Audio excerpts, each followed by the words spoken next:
Please give me some insights. You have a vast experience in working with formation teams, right? How do you actually search for the music, get them all ready, put them together into one room, and make them work together? Well, it's an interesting process, and as you said, the music really kind of is the first decision you have to make. Yeah. For years, we used some pieces that had been used with the BYU adult teams.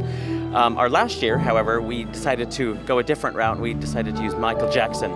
That's awesome. And so, I mean, you can't go wrong with Michael Jackson, right? No, you can't. Yeah, but it's probably like how soul-searching that process to find the music. Sometimes you can get stuck and just don't know. Yeah. I will tell you, the stars aligned. As I was listening to the music and I was putting the pieces together, and then as we worked with the professional music director, they just all kind of fell right into line. And he actually said at the very end, he said this was probably the best one I've ever made. So it was great.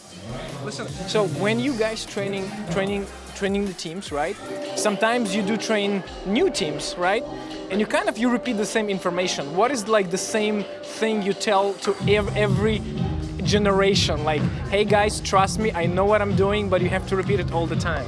You know, I think sometimes we start with a new team and they're younger and they're less experienced, and we always say, just because the team before you won or did really well, I mean, you still have to earn it too. Like, you still have to put in the work and the effort to make it great. And, you know, they always rise to the occasion. These kids are wonderful, and they're talented, and they're hard workers.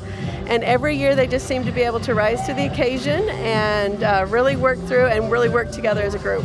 But how do you keep the discipline going? Because when they travel here, they want to party. They are teenagers. You've been a teenager yourself, and I'm sure you sneaked out of the room. You know, how do you manage that? Do you put a tracker? He's in charge of discipline. Well, you have to tracker. You know, you have to set a precedence from the very beginning. From the first day, you let them know. You front load all of the information and the expectation of the discipline. And they understand it, and they're willing to get on board with it. Okay. So as long as you balance between the fact that you're right, they are teenagers, they want to play and they want to have a lot of parties, right? They know when they enter the room and it's time for rehearsal, it's time to get ready for a national title, they're ready to go. This is awesome. And they hook into it really quite well.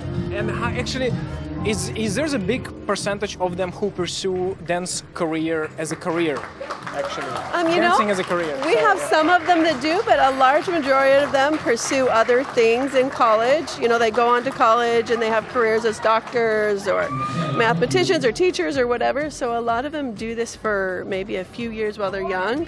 Right. A majority of them do not pursue a professional career in ballroom dance. We'll have a few. That's interesting because my wife, she grew up out of the formation team, so. Oh, from where? From Austria. She's judging right now. So. That is awesome. That is so great. guys, it's awesome to talk to you. Thank you for your insights. Enjoy the event. Guys, we will be back. Thank you so much.